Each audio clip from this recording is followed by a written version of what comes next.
let's look at how to upload a video to Google Drive. Step 1. Open your web browser and navigate to drive.google.com. If you're not already signed in to your Google account, do so now. Step 2. Navigate to the folder where you want to upload the video or create a new one within your Drive to store your videos. To create a new folder, click on the plus new button and select folder. Name your folder and click Create.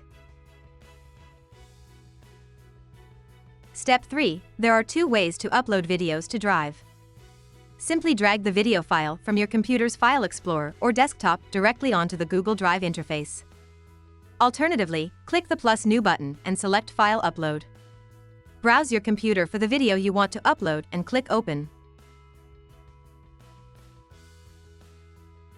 Step 4. A progress bar will appear, indicating the upload status.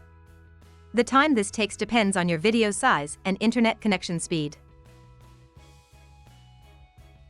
Step 5. After the upload is finished, you will find your video in your Drive. You can click on it to play it directly in your browser. To share it, right-click on the video and select Get Link or Share. Customize the sharing settings according to your preferences. Subscribe for more Google Workspace productivity tips or visit workspacetips.io.